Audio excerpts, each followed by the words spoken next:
Assalamualaikum warahmatullahi wabarakatuh dan salam sejahtera saya ucapkan kepada para penonton sekalian. Nama saya Muhammad Hisham Ashraf bin Muhammad Hasram dan saya merupakan pengawas pusat sumber sekolah menengah saya Selangor.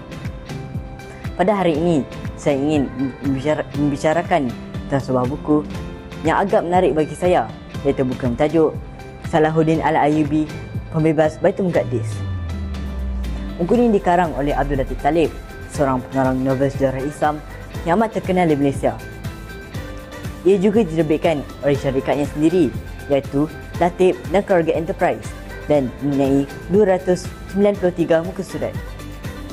Untuk pengetahuan semua, buku ini merupakan novelisasi kehidupan Sultan Salahuddin Al-Ayyubi, seorang panglima tentera yang amat terkenal pada masa lalu. Beliau telah menentang kehidupan tentera Salib yang ingin menghapuskan umat Islam di Semenanjung Arab. Disebabkan kepandaiannya dalam mengatur strategi ketenteraan, beliau telah dilantik menjadi panglima tentera umat Islam. Dan tidak lama selepas itu, beliau telah diangkat jawatannya menjadi Khalifah Mesir, atau juga dikenali pada masa itu sebagai Empire Bani Fatimiyah. Berkat dari usahanya, beliau telah berjaya menyerang Jerusalem dan membebaskan kota Baitul Muqaddis dari cengkaman zalim tentera Salib.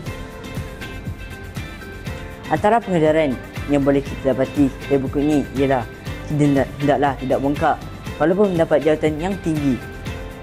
Ini boleh dilihat apabila Sultan Salahuddin Al-Ayyubi memilih gaya hidup yang sederhana walaupun merupakan pemerintah Mesir sehinggalah kiamat, dan juga menunjukkan belas kasihan kepada tentera musuh yang dah ditawan oleh beliau dan memberikan mereka pilihan untuk memeluk Islam ataupun bayar tebusan untuk membebaskan diri mereka.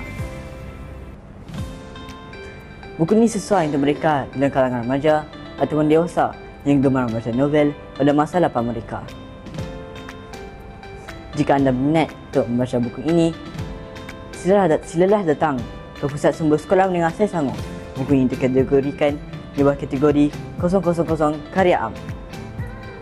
Itu sahaja daripada saya. Jangan lupa, jom baca bersama nikmati saat ini. Sekian, terima kasih.